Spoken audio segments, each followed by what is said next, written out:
Welcome to People Tech, the podcast of the HCM Technology Report.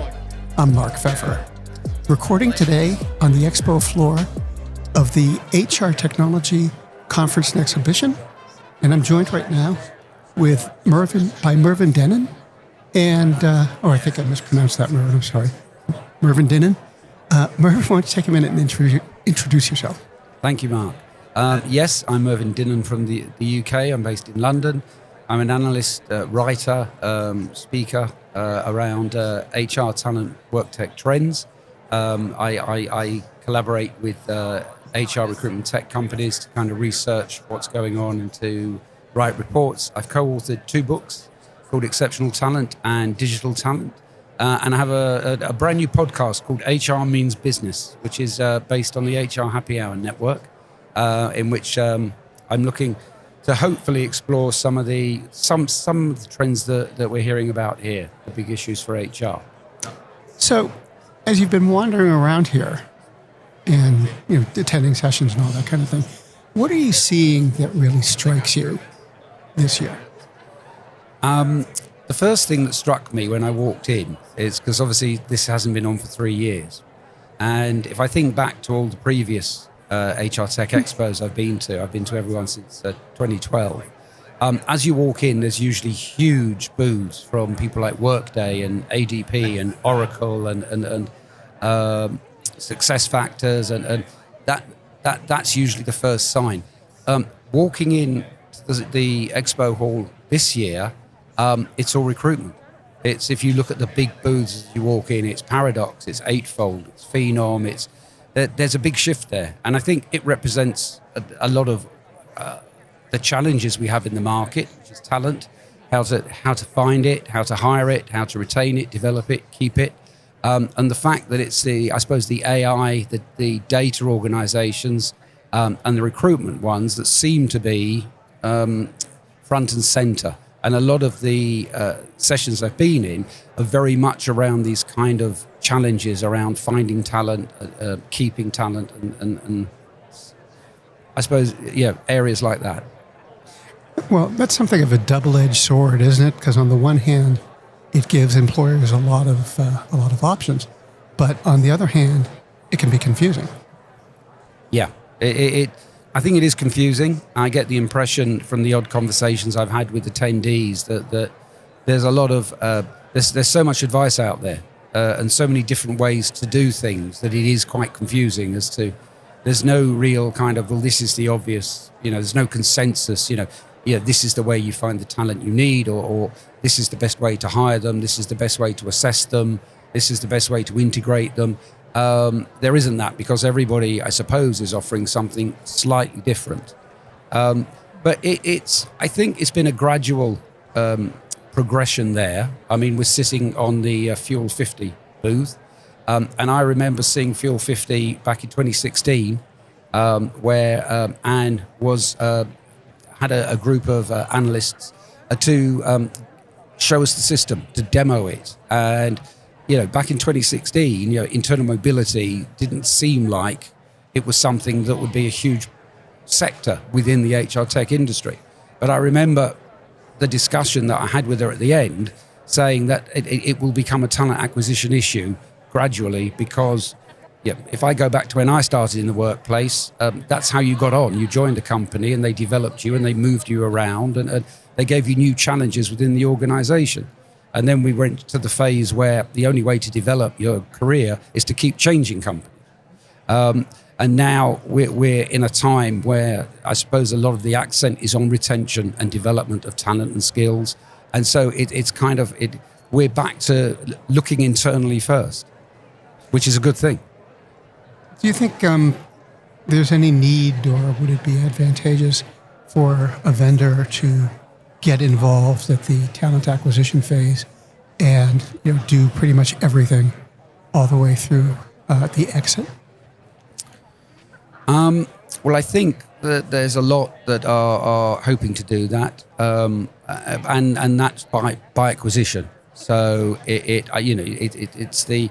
I don't think if you're very, very good at one thing, it doesn't necessarily follow that if you then move into, I suppose, a different part of the ecosystem that you'll be as good there. So I mean, what I see is the larger organisations acquiring the smaller ones who are doing things that are different to what they do and can offer a much more, I suppose, specialist offering to clients. So I think it's the whole suite as opposed to kind of just one large organisation that say they can do everything. Would you say this is a healthy industry? A healthy industry? Can you define that? Well, most companies being profitable, product lines that are leading in a realistic direction, the money that's being invested in it being well spent, not everything that goes into it being flushed away. It's an interesting question. I mean, the straightforward answer is I don't really know, but we're not having this conversation for me to say I don't know.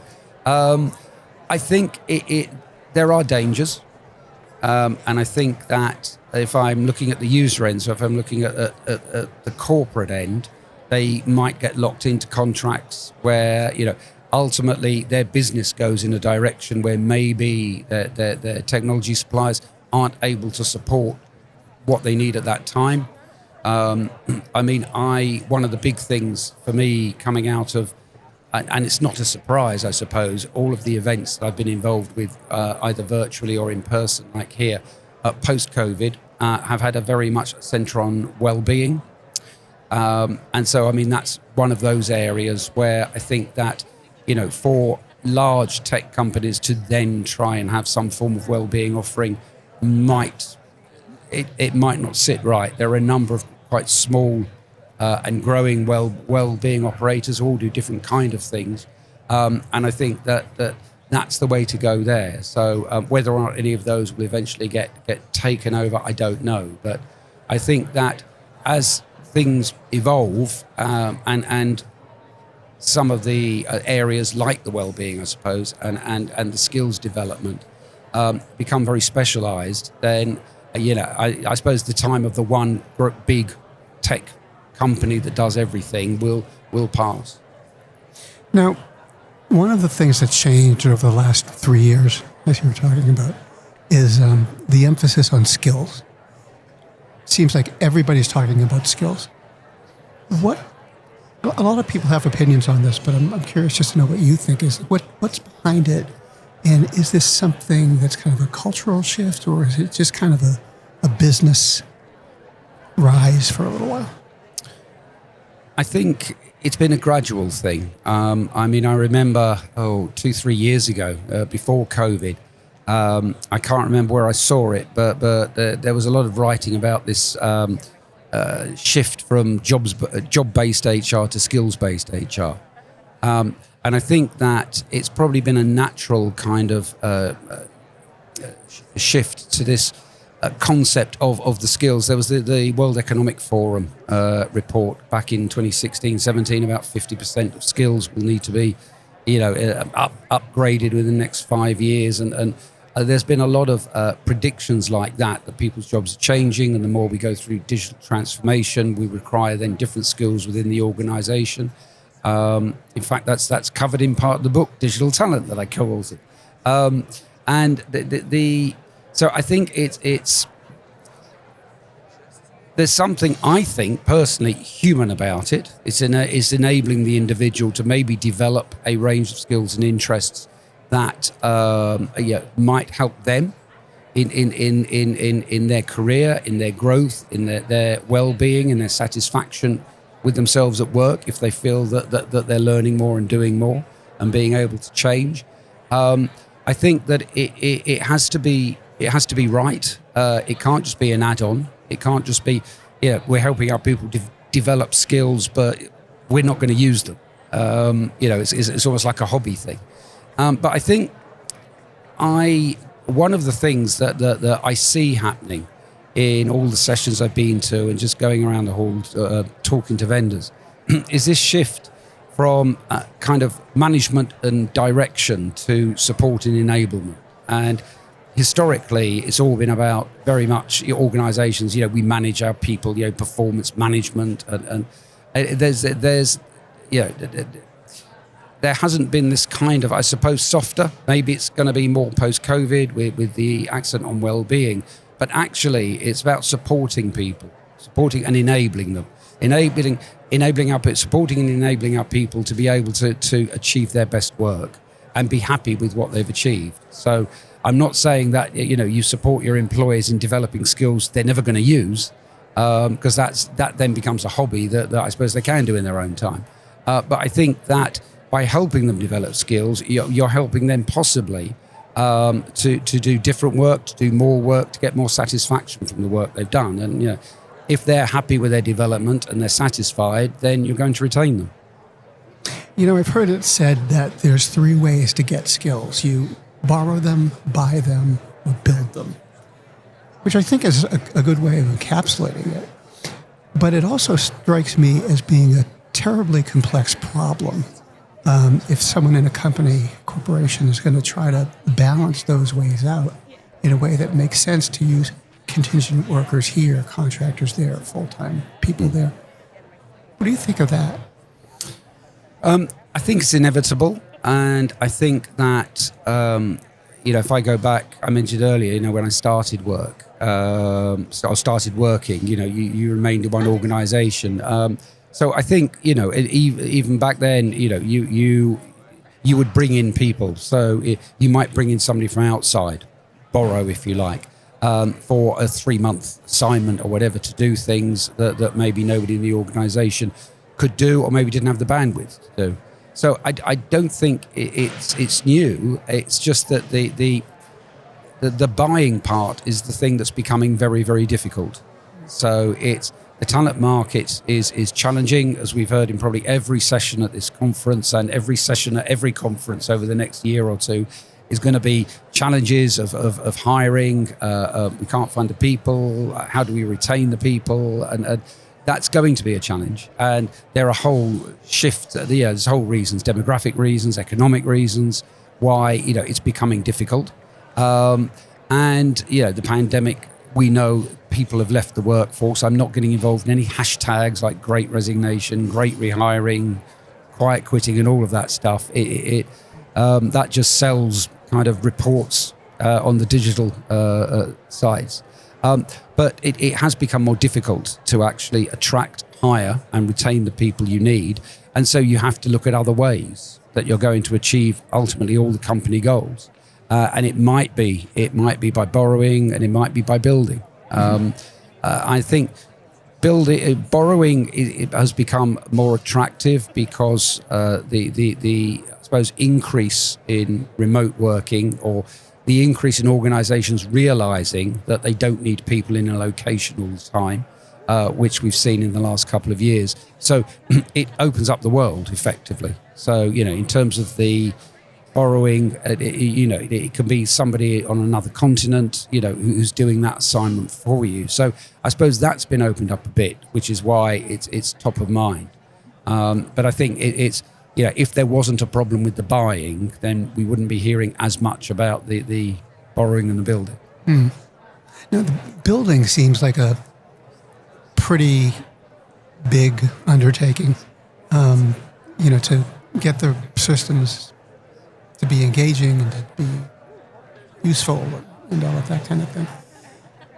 When you look at the learning component of the business, do you think they're on top of that? I don't think most businesses are on top of it yet. Again, walking around an expo hall like this, you've got a lot of suppliers with learning content, different ways. So, whether it's the subscription model or whether it's access to various different things, you've seen a lot of growth in that area with the big companies, the big learning companies, people like Cornerstone buying up smaller players.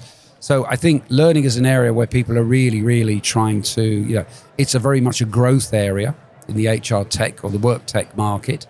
I think it takes time because people kind of learn differently and they need different, different rewards. So it might be that, we have people in our organization who will develop skills by pretty much accessing the learning themselves and doing what they need to do to to build on that. Whereas you'll have people who actually want more kind of, learning with somebody there to help them. But the way we're going is very much self-directed learning. And, the information is there, the learning is there as and when you need it. And I mean, a lot of the research that comes out shows that's what, people want. And it was access to one of the big things during the I suppose the early days of the pandemic. I was involved in some research, and it was very important to people to have that ongoing access to learning, particularly if they weren't, if they were used to being in an office or a workplace situation, which they then weren't. So I think it is important, but I think it's got to be something that actually helps the company move forward and helps the company build the skills and knowledge base of their organisation. And I think that's that's where people possibly need to, I suppose, spend more time in what they're investing in to see how it will support the people, how it will support the business. So how do you see the business advancing itself over the next, say, 3 to 5 years? Is it going to be a significant change? Is it going to be kind of a quiet evolution? I think one of the most exciting things about working in this space is the easy answer to what you've just said is we don't know. It's kind of, if we were having this conversation in 2019, what I would have said, we're going to see in 2020, 21, 22, it wouldn't have happened because, other things happen.